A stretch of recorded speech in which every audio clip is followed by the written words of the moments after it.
All right, we're at 7:05, so why don't we get started? My name is Danielle Figuera. I'm the Director of Alumni and Parent Engagement here at Landmark. This is my fourth school year. I am thrilled to have this group together tonight. This, I believe, is our first cross campus Landmark Learns, which is really exciting. So we have three wonderful faculty members here tonight who are a part of our diversity, equity, and inclusion um, committees and support at Landmark. And tonight they will be talking to your students about race and racism, which is obviously an important topic right now. And I hope that some of you were able to see the Kendi presentation, I believe was a few weeks ago now, or perhaps caught the recording. And if not, there's lots of different links on YouTube and things like that. He's a wonderful speaker. So tonight, I want to share with you that we are recording the presentation. I will end the recording when the presentation is finished. And at that point, you're welcome to ask questions. You can ask questions throughout the event, but know that those will be recorded. But we're happy to end the recording once the presentation and the slides are complete so that we can have an in-depth conversation and folks don't feel that that will necessarily be shared. But please know that anything that you share in the meantime will then go on YouTube, and we will share with all of our current parents and guardians, and we'll put on our website as a resource after the fact. And that also goes for all of you. You're able to just sit back and enjoy the presentation, perhaps ask questions at the end. And if you have anything pressing throughout the presentation, you're welcome to put those in the chat. And Ariel will manage questions throughout and then at the end. So we hope the presentation to be about 35, 40 minutes long. And then again, questions at the end. So I will begin and I will pass the mic to Ariel Martin-Cohn, who is our high school faculty member for the evening. Yes. And she is our academic dean. Assistant academic dean. Yes, part of the team. I knew I was going to mess it up. I tried. You're great. You're great. Thanks, Danielle. Thank you guys for joining us. So I'm Ariel. I am at the high school, and my primary role is academic. I see a bunch of names that I know, either families that I've worked with or taught, or just obviously have been longtime members of the high school community. So I'm glad you're here. I'm going to quickly introduce the other two presenters, and then in true Landmark fashion, we'll go over the agenda. And then our goal is to give you kind of context, some explanation and rationale, and then as many resources and personal anecdotes as we can. So I'm going to first introduce, there we go, Laura. Great, thanks. So I'm Laura Polvanen. I'm the EMS Counseling Department Head. As Ariel said, I recognize so many folks here from interacting with you at EMS, and I know many of you are now up at the high school.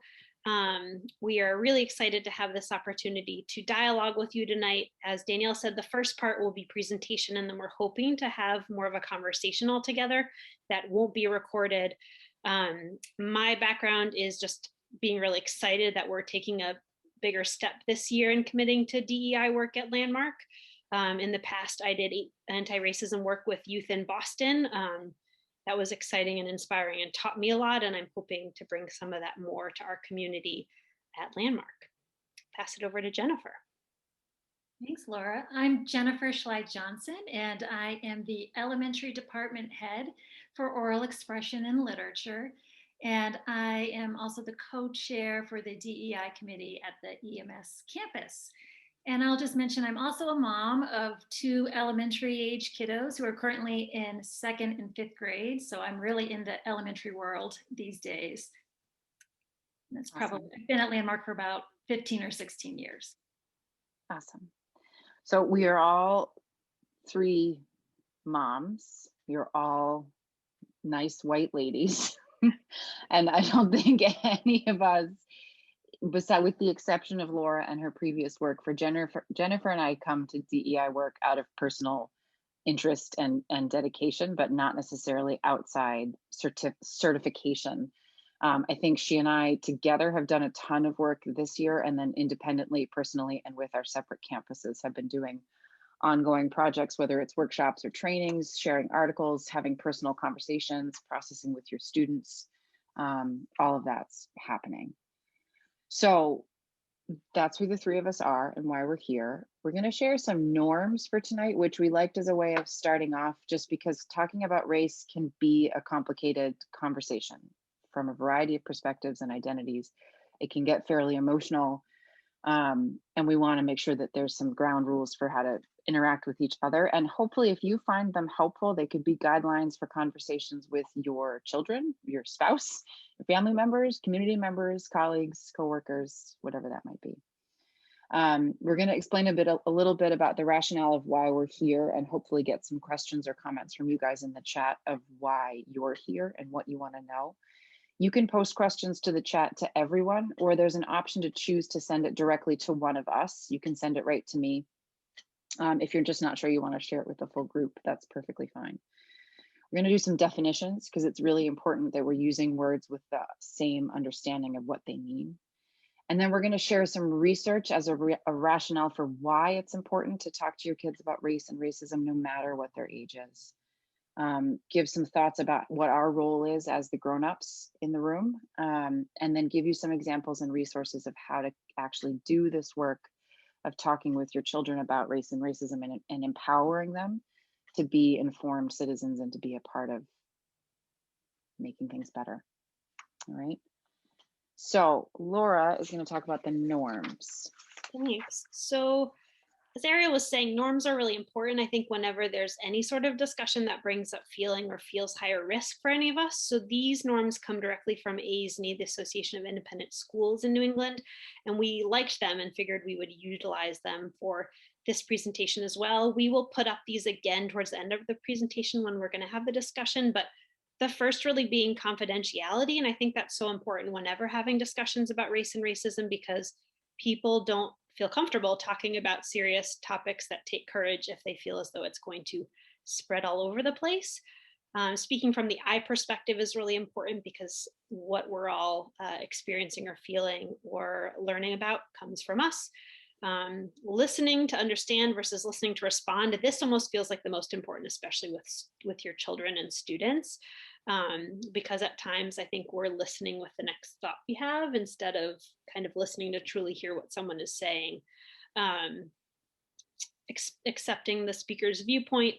As Ariel said, none of us are experts here. Many of you are experts in many ways, I'm sure, even more so than us. You're all experts for sure in your own children's lives, and that is the most important when talking to students about race and racism. It's super important for us to manage intent versus impact. I think that can get confusing sometimes in difficult discussions where people have intentions that are positive, but the impact can still be negative. And so owning that it's okay for us to assume best intentions, but also apologize or understand when intentions maybe don't feel positive. Being fully present, which is hard if anyone else is feeling like it's only Tuesday, it's 7 p.m. on a Tuesday night, you've probably had a long day already.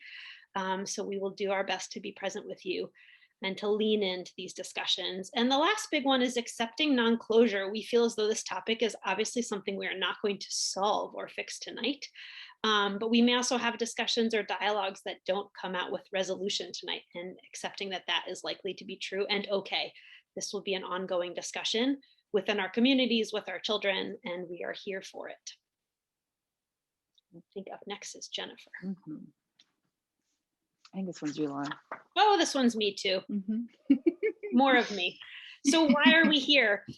First and foremost, talking about race feels complex, even though the topic of racism is actually pretty basic. And I think with discussions that are complex, we need to support one another. You know, we can be an adult community for each other to help make us all more able to progress in this work. It is never too late to talk to kids about race and racism. I have a 3-year-old and feel like I should be doing more every day in helping her understand the world around her and to be a better anti-racist citizen as she grows. Silence, as we know and have learned, especially I would say for many of us more in the past year, really perpetuates the problem. We have to talk about race. We have to see it. We have to talk about racism and the system that's in play in this country. It's clearly a big issue with current events, reminding us, I would say, on an almost too regular basis. We may not be the experts, but we can support each other. And talking about this can feel really hard, but it is harder not to. It is impacting us all in negative ways if we don't talk about race and racism. And I think sometimes when thinking about talking to students, we don't want to burden them with the knowledge that we have, but really we're going to talk tonight about how giving them knowledge is what's best for them and how to keep them safe in our world. So we're hoping you might share with us what you want to know or what you're hoping to get out of this evening. If you're willing to share with the whole group, that is great. You can type in the chat. You can also send your question directly to Ariel and she can utilize it later for discussion, but we would love to hear if there's something particular you've thought about that you're hoping to know. You've likely potentially attended trainings in the past or maybe other presentations on this topic. Maybe you attended Dr. Kendy's presentation a few weeks back or something else connected to your work or personal life. We'd love to hear that too, if something like that has been beneficial. So feel free to participate in that way if you are comfortable doing so. Awesome. Thanks. Okay, so we're going to talk about some definitions. This is a combination of sort of common language, but also some resources, sort of some quotes from Kendy's presentation. So racism, and I'll read these to you just so we can all hear them together. Racism is a system of unfair advantages based on race. And Kendy has a quote of, racism is a marriage of racist policies and racist ideas that produces and normalizes racial inequities. Your child, depending on their age and kind of comfort with this topic, might be ready for that level of definition. They might not be. I have a 7 and a 3-year-old, and my daughter the other day at dinner, I asked her how she'd define racism, and she said it's when Black and brown people aren't treated fairly by white people. And I said, okay, I think that's a good start for you as a 7-year-old, but there's more to understand about the causes and the impact of that. So we as the adults can have a big picture, accurate and complex definition. Your children might have a different version of that based on where they are. White supremacy, which Jennifer is going to get more into at the next slide, a belief system that's grounded in the lie of white superiority. It shapes our social structures and systems. So this is a big topic that can be really challenging to talk about depending on the audience and their comfort with that concept and that construct. Anti-racism is the lifelong practice of naming and opposing racist and white supremacist systems. So it's Kendy's framing of it is it's not enough to just not be racist. The goal is to be anti-racist, to be working actively against the systems and the policies that create and maintain oppression. And then 2 acronyms that we wanted to use just in case we use them or you see them somewhere. The first one is BIPOC, which is Black, Indigenous, People of Color. And the second is AAPI, Asian American Pacific Islander. You'll definitely see these in the news a lot. I think when we're talking as a group, it's helpful to be as specific as possible. It's always okay to say people of color, but I think the BIPOC acronym is a nice new one, especially because it incorporates Indigenous cultures in a way that sometimes don't get intentionally involved in the conversation. So Jennifer's going to talk about white supremacy and a little bit more on the experience of the definition of racism. Before we get into developmental research, I'll stop and look at the chat and see what questions are up there. So if you have a thought now, go ahead and put it in and I'll come to it in a minute or so. Thanks, Ariel. So Ariel highlighted in our definitions that white supremacy shapes our social structures and systems, which we can see in this graphic here. And the social construct of race and white supremacy is a result of exploitation of labor, originally slavery, and it's not the other way around, which is something I hadn't appreciated really until Ibram Kendy's work came out a few years ago. So extensions of this exploitation and inequality have been upheld through the years, which we can see in the racial disparities that exist today. And they continue to benefit white and white passing individuals just by virtue of being part of the society. So white supremacy is being upheld whether we intend for it to be or not. There's a helpful metaphor that I heard from Ibram Kendi on a podcast, actually, and he says to grow up in America is for racist ideas to constantly be rained on your head, to have no umbrella, and you don't even know you're wet. So if we accept the umbrella that's being offered to us, it's much easier to see that there is rain and it is getting us wet. And to figure out how to stop the rain of white supremacy from seeping into our laws and policies and systems and thinking. And something else that we wanted to note is that once we do have the tools to practice anti-racism, it's always important to keep in mind that Blackness is never the problem. Racism is the problem. And it's our job to dismantle white supremacy in all its manifestations. Awesome. So let's see if I can get into the actual. I'm going to stop sharing really quickly here just because I can't see the chat when I'm presenting, which is the silliest part about Zoom. Okay. We haven't missed anything. Awesome. So we're going to talk about some of the developmental research and some rationale. Again, if you have questions, put them in there and I'll do the same rigmarole and come back to the chat to see what's happening. So Laura, if you want to get going. Great. On this one, you can. So you're likely here because you already are talking to your children or you want some more tools to be talking to your children, but the developmental research that's come out a lot over the past few decades, but specifically, as of late, is showing us how important it is to talk to our children about race and racism and the earliness with which they learn racial biases. So infants as young as 3 months, we know, show preference for same race faces. That can make sense in certain ways based upon who's around them. But I think the stunning research is that really by age 2, they're using race to reason out and understand people's behaviors, which is wild because I think there's not a lot of us necessarily having explicit conversations about race with our 1-year-old or 18-month-old children. And by 30 months, children are using race to pick playmates, and they start to have some bias towards members of their own race. Which is really astounding. And by 4, racial bias and prejudice that appears in adults is explicitly appearing in children, even if that is not what is being shown at home. So as we know, children are sponges. They absorb the ideas of life around them from peers, from media, from what is said and not said. I think that's the important part to remember too. The implicit messaging that's happening from even what's absent from their lives is telling them aspects about race and racism that are very, very strong messages. You may be familiar with the baby doll study, but by kindergarten, children are showing preference for kind of the majority higher status racial group. So children of all different colors are picking white baby dolls to play with because they show that that is preferred. And that really leads us to know that we need to start talking about this as soon as possible with our children so that we can get it right and help form the anti-racist attitudes and understanding we want them to have so that they can combat this system of oppression that is damaging all of us. I'm going to pass it off to Jennifer to talk a little bit more about kind of development and understanding of race. Yes, and speaking as a parent, I know my mentality had been that I'll hold off on talking about racism with my children until they're older and ready for such a heavy topic.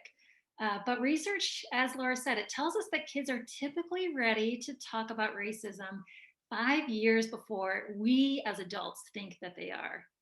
And another assumption I made was that if I didn't model any racial biases in my home, that my children wouldn't absorb those ideas either. However, the studies show that children's racial beliefs are not significantly or reliably related to those of their parents, which when you think about it, it does make sense because children are wired to pick up social and cultural norms, and they have to gather information from many sources in their environment to make meaning. So it's not just if I'm a good, nice white parent that is not espousing any kind of racial biases. It's the fact that they live in this world and they pick up on these patterns. And so our not talking about it both sends the message that the topic of race and racism is taboo, and it does leave our children to make up their own ideas, which could be inaccurate or detrimental. And I think, Ariel, you're going to talk about our role as grown-ups. I am. And something I just kind of wanted to own is that the 3 of us are talking as parents, but as white parents of white children. So if this was a workshop run by parents of color or parents of children of color, I think the anecdotes that we would share or the privilege that we had to wait and think that we can just talk to our kids when they're older is a privilege of our race. And that's something that I think all of us have owned in our various spaces. But I want to recognize that we're kind of falling into the same trap, which we all work against. But as white parents, thinking about the choice to engage with racism and introducing our kids to it, where that's a choice of privilege, not an earned one, or not because we've somehow done something right or done something different.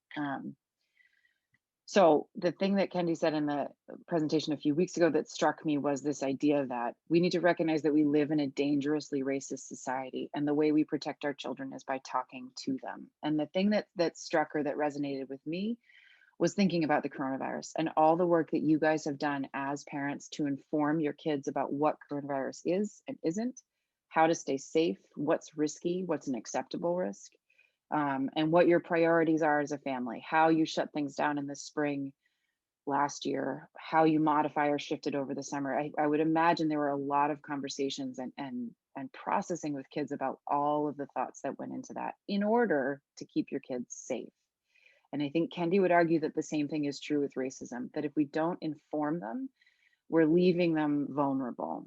And I think I, as a white parent and daughter of white parents, saw it as a choice to engage, and it didn't threaten my safety because as a white person, I didn't see how it does impact my life and limit my experience by having these racist policies.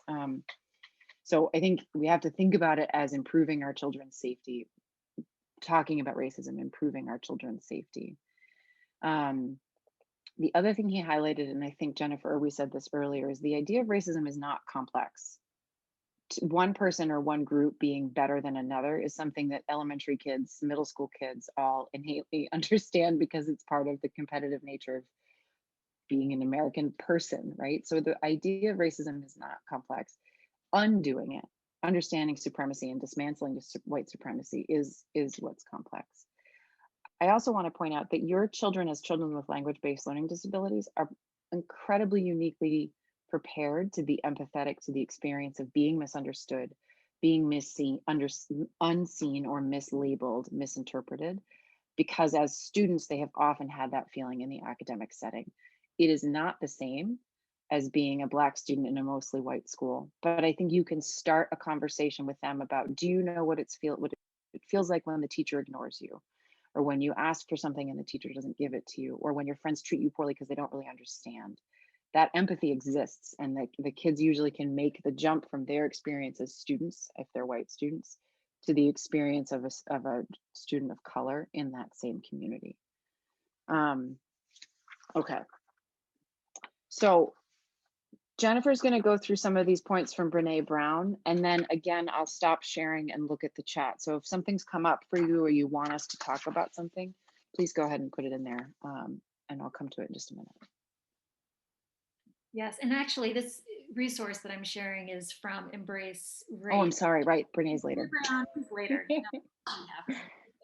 But I'll read through them, but just know in subsequent slides that we'll flesh out the bolded ideas further, but I'll touch on a few other points in here. So number one, which we've already talked about, start early, but if you're like me and you didn't start when your kids are in preschool, start now. It is never too late. And two, encourage your child to talk about these topics rather than sending a message that this is off limits. Three, be mindful, yes, of our words, but also of our actions and choices, such as diversity in our friendship, where we spend time, the books and movies and media that we consume. Number four, face and know your own biases. And Ariel will speak to that in a bit. 5, know and love who you are. Talk about your own family's racial, ethnic, and cultural background. And this is both what they've contributed positively, but also the less flattering parts of those histories. And 6, I'll talk about in a little bit, develop racial and cultural literacy. Number 7, be honest in age-appropriate ways about current bigotry and oppression. So our kids they should know the struggle for racial fairness is still happening and isn't just part of our history books, and that we can also be a part of that struggle. Because again, they're making meaning from their observations of their world around them, whether we talk about it or not. Number 8 is tell stories, which are a powerful medium. So when sharing stories of oppression, make sure to uplift the themes of BIPOC resistance and resilience. So for example, tell stories of the freedom fighters, the men, women, and young people fighting for liberation. And number 9, be active and not passive in this work. And 10, prepare for a marathon and not a sprint, which I admit this one is hard for me, but we will elaborate on those points in subsequent slides. And Laura will start with encouraging the conversation. So, oops, I think we're gonna. Sorry, I took your slide away. I'm just gonna look at these. We're gonna see the chat questions here. So Laura, I'll say these, we're gonna come into these, but these are great. So recommendations for elementary aged focus books to continue the conversation. We have a bunch of slides at the end with some different resources, and we can certainly speak to what's on our bookshelves. And oh, Jennifer, this is a comment that I'll share with you, but any YouTubers or conversations about like how to engage digitally with diversity, or just sort of see it when it's on the screen. And then, oh, this is such a good one. So this was sent to me, but I think it's a really good one to sort of plant the seed of. For our kids who struggle with oral expression or who just are sort of literal speakers, how do you help them navigate identifying someone by addressing their race in a way that's appropriate and sensitive, and maybe not misnaming them or misidentifying them, which can be uncomfortable for both your child or the child who's speaking and then the child who's being identified. So we'll come to that because that's a really important part. Okay, let me go back in for Laura. That question actually flows really well into this slide about encouraging the conversation. So you all know our children and our students are brilliant and inquisitive and intuitive, and they have so many thoughts about race and racism as soon as we open the door to have the conversation. So really laying the groundwork to listen to what they have to say and ask and respond to what they're truly asking. Because sometimes the things that we're prioritizing aren't the things that they have questions, or they already get that piece. There's something else. I think as Ariel was saying before, like the concept of racism is not hard, and they tend to really get it. Some of the aspects of white supremacy and potentially what they've learned historically can be more confusing to them, of like, this is not over. We're not post-racial. Racism isn't solely interpersonal. The bigger piece is systemic. That sort of piece they often need more discussion on. And make sure you have time when you're having these conversations. We know that, something might come up in the car ride on the way to soccer and you don't have time to go into detail as you need potentially, but make sure you leave the door open, that the future conversation will happen and you'll return to it, because our students are gathering just as much from us if we shush them or kind of discourage the conversation, especially when they might be identifying someone wrong or making someone else feel uncomfortable. A big piece we really encourage is labeling of skin color. We encounter a lot of students who feel colorblind or feel as though labeling someone's race is racist inherently in itself. And I think the more we can identify skin color and have these conversations in books and TVs and movies, and just being aware that racial difference exists and connect that to the racism and anti-racism conversation, that really benefits our students. So I think in terms of a student who is maybe more blunt or not understanding some of the social norms around identifying someone, part of the conversations that can be helpful, I think, is to talk about identifying people in general is something that we all do for ourselves. We all have our own identity, and we allow ourselves the opportunity to share that with the world. We try not to identify someone else. And so in certain aspects, you may choose, and you can tell your student it is appropriate to ask someone what their identity is. And there are many instances in our life where, use the phrase, you're going to be curious without asking. So you may wonder what someone's racial identity is. You might wonder what their sexual orientation is. You might wonder where they're from, but you're going to be curious and not ask. And then there are other instances where, if it's a family friend, if it's a classmate, you might be able to coach them and give them the language. So often our students need the language And if they also understand that the language they're using is causing a negative impact, that will help them, because our students almost always want a positive intent, really trusting the intent of children and adolescents, but needing to understand the impact, and that even though intent matters, impact is what truly matters in conversations of race and racism. Um, so I think that curious but not asking is really valuable, and saying that everyone gets to identify themselves. We often nestle that conversation, although not comparing it directly, because having dyslexia or a language-based learning disability is not at all the same as experiencing racism in America, but sometimes saying that we wouldn't call someone dyslexic unless they self-identify that way. Some people want to identify as a student with a language-based learning disability. Some students don't want to be identified at all. Some identify as a dyslexic specifically. And so those things are for people themselves to identify, and that can sometimes help our students. We also explore a tool called Don't Guess My Race, which helps students understand that it's really nearly impossible to know how someone identifies. And sometimes for older students, and depending on your kind of the inquisitiveness of your younger children, talking to them about the fact that people are presenting in a certain way. So they may be white presenting, or black presenting, and that would be a conversation you might have, not in front of that person, but to discuss race and skin color. Finally, just current events are a great way, obviously, to incorporate this conversation, and really necessary. We recommend that discussion of these topics not be isolated to current events. Like, don't wait for a current event to come up, but definitely utilize it. I think we'll talk a little bit more in a bit, but the recent events in Atlanta are a perfect opportunity to talk about racism, specifically in the context of folks who identify as AAPI, and that incorporation of all different folks of color into this world that we're living in, and the experience of white supremacy. Okay.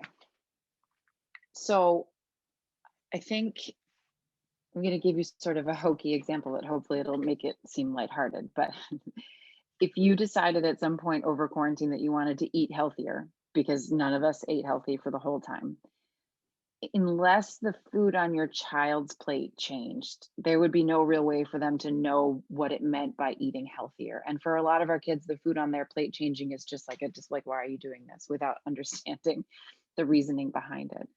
So I think if you are a longtime participant in talking about racism and bias, that is probably already a fluid part of your daily conversation and navigating the world, giving your kids tools, responding to incidences, helping them script out and prepare.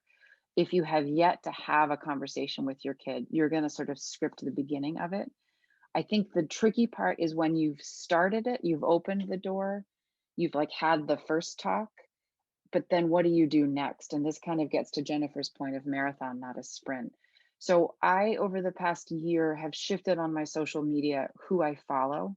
And I've made a really intentional point to try and follow as many authors, activists, politicians, poets of color as I can, so that my daily flood of information is presenting other people's experiences and perspectives. And that seems like kind of a small thing, but it's made a really big impact on how I interact with the news, the way I respond to things, what I buy, because you can search for Black owned or Black bookstores. There's a great one in Roxbury called Frugal Bookstore. There's a Black owned vineyard, a pair of sisters called McBride Sisters that sell their wine at Trader Joe's. There's a bunch of ways that you can be participating, but talking about that with your kids and exploring the ways in which you're shifting how you navigate the world is really important. Doing it without shame, without feeling bad about it, but acknowledging this is work that you're doing and why, and what you heard about or what you learned and how you're feeling about it, I think is really important. So it's good to do your research and it's good to do your reading, but you have to make sure it comes out of your headphones or off the page for your kids. Otherwise, they don't know what you're doing. And I know, especially parents of high schoolers often feel like they are the least interesting person in the world for their kids. I can tell you they are listening and they are paying attention, and they're also listening and paying attention to what you're not saying. So if there's things that you haven't addressed or that you've heard them say or seen them interact and you've kind of been like, I don't really want to get into it, they know that.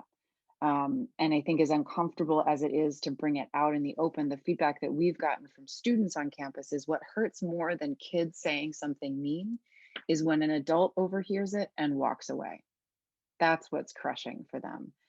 And I think for as parents, we can sometimes be in both of those roles. We can either hear or have said to us something that's harmful, and then have to decide if we're going to respond and what it means in that moment. So understanding your own experience, your own bias, and sharing that process with your kids is really important, even though it's not easy. And we'll touch on improving our racial and cultural literacy. There are a number of ways we can be thinking about building our racial and cultural literacy. First, we can diversify our library and the media we consume, which we've already touched upon and some of you are wondering about. Certainly by choosing movies, books, and social media content, like Ariel said, that is of, about, and by BIPOC authors and creatives, both for ourselves and for our kids. And as we've said, we've provided some suggestions at the end, some resources you can look into. But I'll share one specific example in my household. So my 10-year-old son has been obsessed for a couple of years now with the author Rick Riordan, the Percy Jackson author, and anything that is related to mythology.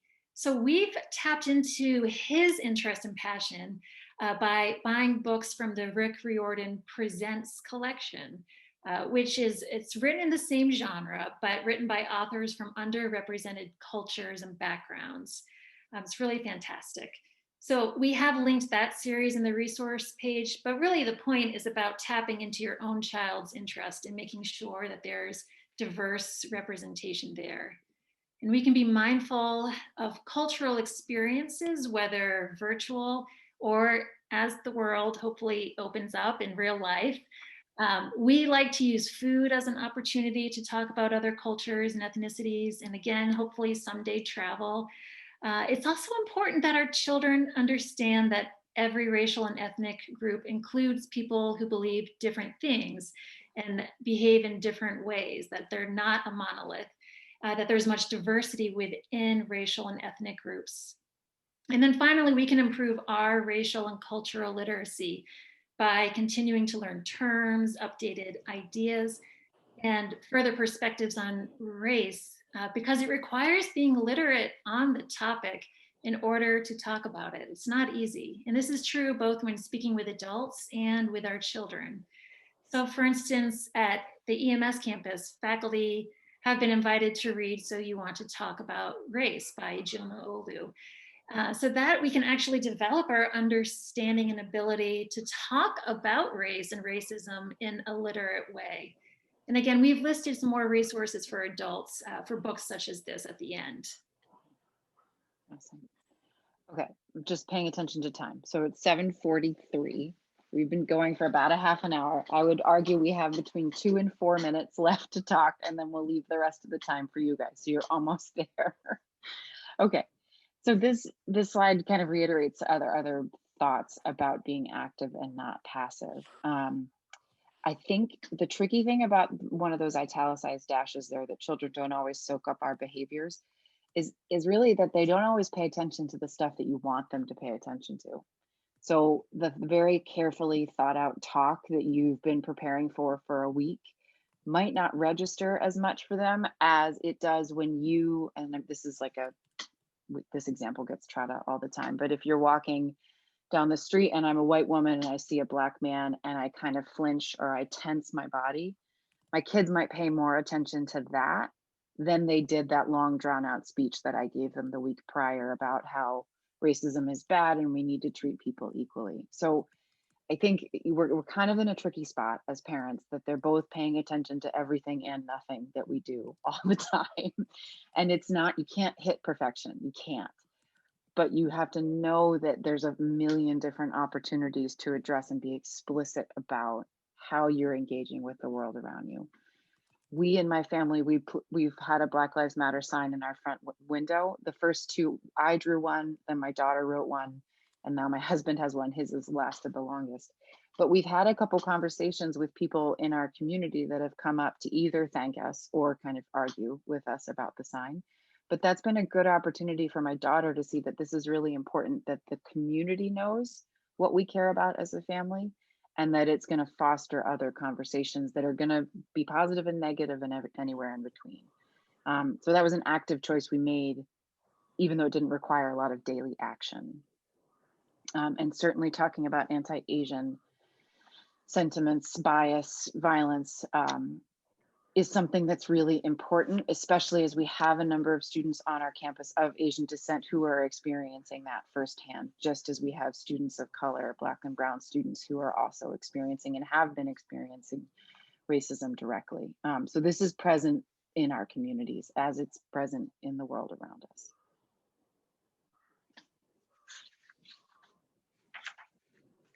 All right. Here I am muted. We're going to zip through this slide so that we can move on to the discussion piece. But basically, it's a marathon. We know that this conversation doesn't start and end here. It won't be one conversation with our students. This parlays really nicely into the question and comment in the chat of how is Landmark ensuring that our school is culturally sensitive and welcoming for BIPOC students. Ariel's going to speak to this a little bit in what's next, but the short answer I would say is we have a lot of work to do. We are not there yet, but we are on the path, which I think is something finally that we're really setting the path and have a plan moving forward. I think there have been lots of individual conversations with BIPOC students, but we need to continue to jump in and do the larger work of creating a full culture and climate that feels welcoming to our BIPOC students in particular, because I think we always aim to have that for all of our students, but identifying that the BIPOC student experience is different. And particularly to tap into our families and caregivers of BIPOC students, whether they're parents of color or not, to your expertise and wisdom and your experience of our community, because I think it is really important. I mean, here you have, as Ariel said, 3 white women giving this presentation tonight. And the truth of the matter is we don't have enough faculty of color, period, let alone who are presenting with us tonight. And that is an issue for the Landmark community there.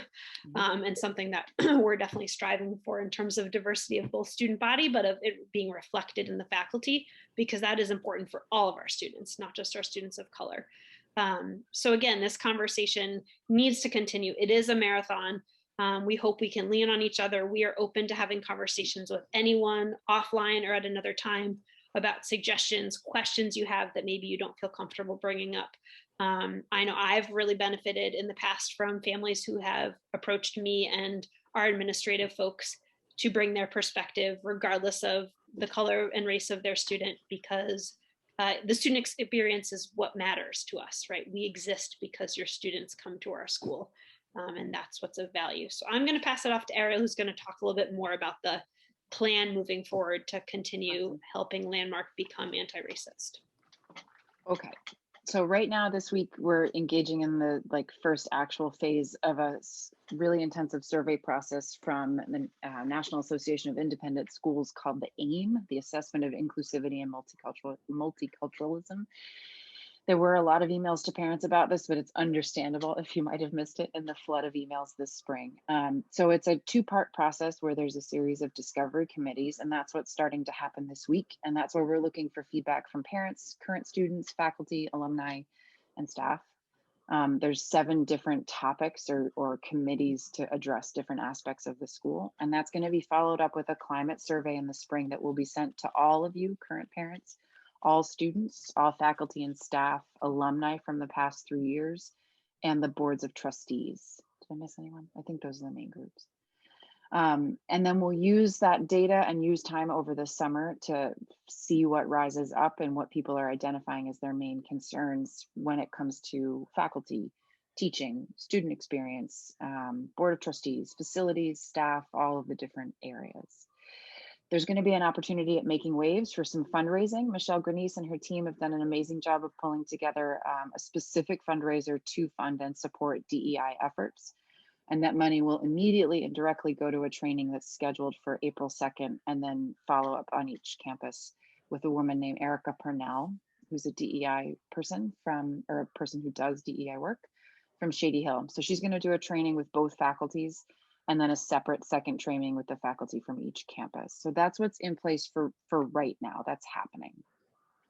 In the fall, we want to formally create and run affinity groups for students of color and for parents, guardians of students of color, whether they identify as white or of color or BIPOC or whatever it might be.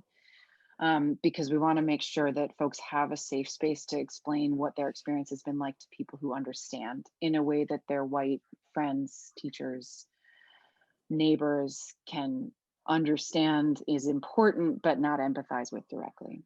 We need to continue faculty training and curriculum development. We've done a lot of work thinking about hiring and staffing. Scott Jameson, who's the director of faculty recruitment on the high school, and Claire Sullivan, who's the head of elementary middle and does all of the hiring. The three of us, myself included, went to a two-part hiring workshop to think about how to avoid and deconstruct bias in the hiring process. And we'd like to have a student-focused DEI training through orientation on both campuses so that students have access to this information from us and see us putting time and effort into this work and not just talking about it. So I'm gonna stop sharing